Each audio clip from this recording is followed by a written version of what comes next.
I got my hands on the new Nanotextured iPad Pro. This is an add-on for the new iPad Pro that adds a little bit of a matte surface to the new iPad. Is it good for drawing? Let's find out. Hello, my name is Brad. I review tech for creative professionals. Now a little bit about this Nanotextured coating that you can get with your iPad. It costs a little more. Actually, it costs a lot more. It's a $100 add-on to the current iPad Pro, and it's only available on the 1 and 2 terabyte models. So the lowest price you can get in on this new Nanotexture is $2,000 if you want to get that spec'd out iPad. Now, I ordered one of these the day after the iPad was announced, and unfortunately I got in late. Mine's coming in mid-June. However, Sagi from Tech Gear Talk also lives in Cleveland, let me borrow his. So I have my hands on it. I've been using it the last few days. So thank you, Sagi. Check out his channel, link down below. One of the things he said to me when I picked this up is he said, I think this might be smoother than the standard iPad screen. And he might be right. It's a different texture, but it's not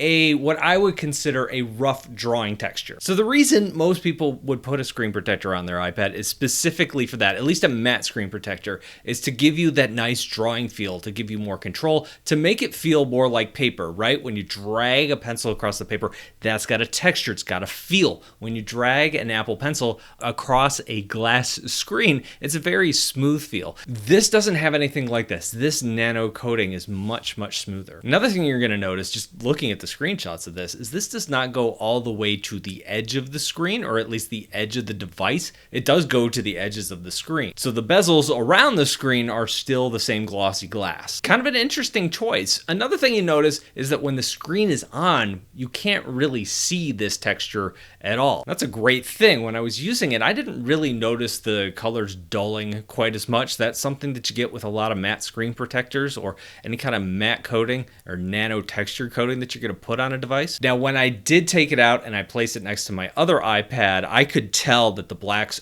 are darker on the glossy screen. The whites pop more on that glossy screen. The colors do look a little bit richer on that glossy screen.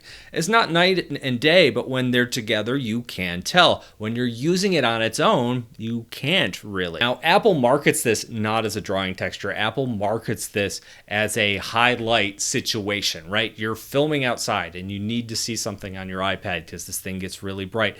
That's the type of situation that they've talked about using this in. But of course, since it is a texture, I did want to test it out. So I did start drawing. The texture does give you just a tiny bit more drag, but it's not really that perceptible. And it's definitely not worth the cost, at least in my opinion. When you're drawing with it, you can hear the pencil gliding on it. So the pencil does have that sound, but it doesn't quite have that feel. And so overall, it wasn't really improving much on the standard iPad experience. Taking this new iPad Pro out of the box because it is so thin, you do worry about durability. It's something that's on your mind. When you look at this screen, you wonder how durable is it? I'm sure it's durable enough. I'm sure it's a pretty heavy duty glass. I've been drawing on it for a little while now, about 2 days, and I haven't had any scratches. It isn't marred. It doesn't really leave fingerprints the way a smooth glass screen does. Like, I'm sure dirt is accumulating, but your fingers don't quite smudge it in the same way. It still needs cleaned, of course, but for that, they've included a special cleaning cloth, a polishing cloth, they call it, and there's also some instructions that go along with that. I have the instruction card right here. Clean your iPad Pro display only with the included polishing cloth. For infrequent cleaning or hard to remove smudges, a 70% isopropyl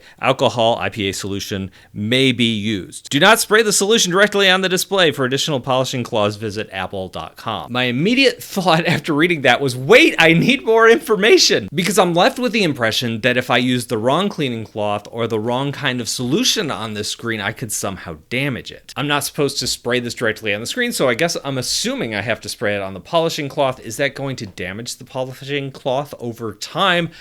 These things cost $20. That's what Apple sells them for. That is very pricey for a piece of cloth. How many of these am I going to go through a year? These are questions I have. So I am worried about that. This could become a very pricey device to upkeep. Now, like I said, the Apple Pencil didn't leave any marks. It didn't leave any scratches. Some of the screen protectors I'm going to talk about in a minute, that is something that happens. If you draw heavily with it, they're much easier to scratch, but they're a different kind of plastic. So it seems durable. I'm not saying it's not durable, but I have my concerns. I did take this outside. I used it outside. I drew on it outside, and I thought it was pretty good. There are less reflections than the other iPad Pro screen, plus it gets super bright, so you can use it outside. So overall, I thought it did that really well. Okay, Nanotexture glass, maybe not the best thing for drawing. What is? Before I get to those, learn how to draw in 60 days, my course. There's a code right now, iPad 2024. If you want to learn what that course is about, there's a link down below in the description. Anyway, back to the video. This brings us to another class of screen protectors. These are matte screen protectors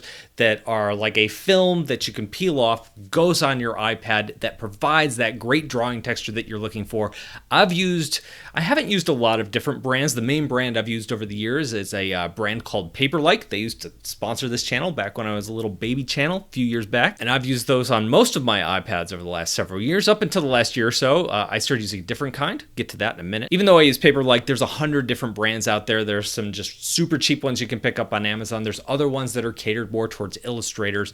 But what you should know is, even though these are really nice and I really like using them, there are trade-offs here. The main one is this iPad screen is absolutely beautiful. It's glossy, it's glass, the colors just pop, and as soon as you put one of these matte screen protectors on there, you're losing a lot of that benefit. You're losing a lot of what makes that screen great. You're taking it from one of the best screens you can possibly buy to like slightly above average, maybe more than that. But because the screens are so good, you are losing a lot there. And for a lot of people who are looking for accurate color, who are looking for that high contrast, throwing a screen protector on that really negates the best part of the iPad for them. Many of these, some of the cheaper brands especially, you're gonna see the textured pattern as well. As the light shines through and hits that textured pattern, the light reflects in different ways. And of course, it's a screen, so it's RGB light. So you're gonna see this RGB rainbowish effect on some of these screen protectors. It's very subtle, but you're gonna see that texture and you're gonna notice it when you're using the iPad. The other thing is that these are softer plastic. They are a matte protector, and so they wear out over time, and some of them really collect scratches. Now, this is one of those things that it will scratch up as you're drawing on it with a pencil. It just happens. When the screen is on, you don't notice the scratches, but with all of these, after you've used it for a few weeks, when you turn the screen off, it looks nasty. In Procreate, you often take the color in the corner and drag it. At least I'm always dragging my color from the corner to fill spaces with that color. And so when I turned my iPad off, there were always all these lines coming from the corner just to various parts in the middle of the iPad. When the screen is on, you can't see them. Not a big deal. When you turn the screen off, it does look a little bit gross. So I found myself replacing my screen protector probably about once a year. I know some people are replacing these every month or two, so that's something to factor in as well. Many of these are sold in multiple packs because, well, partially because they wear out. And the other reason is because applying them can be kind of a pain in the butt. So over the years, I have applied these kind of screen protectors dozens of times on iPads, on Android tablets, and only 2 or 3 times have I gotten this thing on without a single air bubble. If a piece of dust, if a piece of hair, if any little thing gets under there, there's a pretty good chance that you're going to get a tiny little air bubble. And again, if you're the type of person who's driven nuts by that sort of thing, this solution is not for you. The way I'm talking about these makes them sound really horrible. They're really not. It's one of those things that I really like that drawing experience. So again, these are trade-offs, and I was happy to make those trade-offs to get that drawing experience, but for you, maybe not. So there's a third option here. These are magnetic screen protectors. I've used 2 in the last year or so. The first one is called Rock Paper Pencil. This one was designed by AstroPad, and there's another one that's nearly identical to this that was created by a company called Pen Tips. I'll link both of those down below in the description. So this is a slightly thicker film. It's a plasticky film. It's got magnets along the top and a magnet strip along the bottom. It's also a little bit sticky on the bottom underneath those magnet strips, and it adheres to your iPad, and you can take this on and off. Now, because you can take it on and off, it doesn't stick to your screen the way the other matte screen protectors do. So doesn't seal it, and that means there's like an air gap, and then there's this piece of plastic that's thicker that all of that light and all of those pixels are traveling through. That means that your picture quality from your screen is going to be less than it is with another matte screen protector. Now you might be thinking, why would I want that? Well, the reason is it's magnetic. So I will do my pencils and I will do my line work, like the inking that I do for a comic strip. And then when I go to do the coloring and I want to see what the colors look like and I want to use that beautiful screen, whoop, I just take that thing off and I color away. If I'm reading at night, I take it off. If I'm watching videos on it, I can take it off. If I'm filming it for a video, I can take it off. So that just fits the way that I use my iPad really well. Now, the biggest drawback here, other than the fact that the screen quality is even lesser than the other options, is that it gets nasty dirty. I don't like dirty things. I like to keep my iPad, my devices clean. This thing gets really gross. I'm washing it all the time. It just collects dirt. It just collects dust. It just collects fingerprints. You gotta wash it a lot. There's a lot of times where I sit down and I just look at that thing and I'm like, oh, I gotta wash this before I work, don't I? One of the things I was worried about when I first reviewed these, talked about these last year, was how durable are they gonna be? Are they gonna tear? Are they gonna bend? Are they gonna fold? Now, I store mine in pretty safe places where the dog's not gonna get to them or where they're not gonna have a book piled on them or something like that.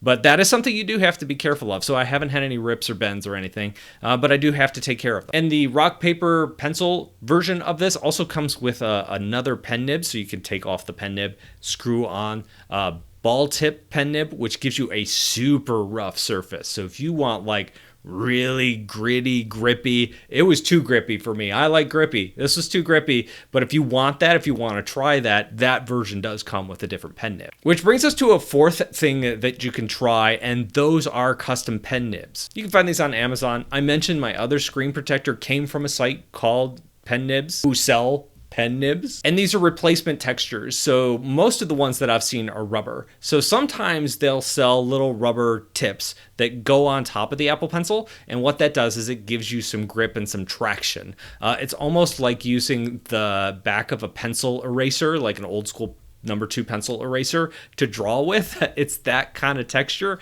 It's a little much for me. I've never liked that. Also, it adds a little space between your Apple Pencil tip and the screen, which means if you're doing fine line art with me, the more distance you add with that sort of thing, the more likely you are to get a little bit more wave with that pencil, which I didn't care for either. Now there's this new kind that have come out, which instead of the little slip-on covers for the pen nibs, you can straight up take off your Apple Pencil nib, and it's a replacement nib that you can screw on there, and that has that rubbery tip. That is better. I personally don't like the rubbery feeling quite as much. That's more the feeling of like a Samsung S Pen. They have little rubbery tips. It does give you more control, but it doesn't feel natural. It's something that you do have to get used to. That's an option that's out there too, which will give you that nice screen, give you a little bit of resistance, even if it's not natural. So those are some of the options out there. I hope this helped. Let me know what you think. Have you used some of these down below in the comments? Let me hear what you have to say. Thank you all for watching, and I'll talk to you in a couple of days.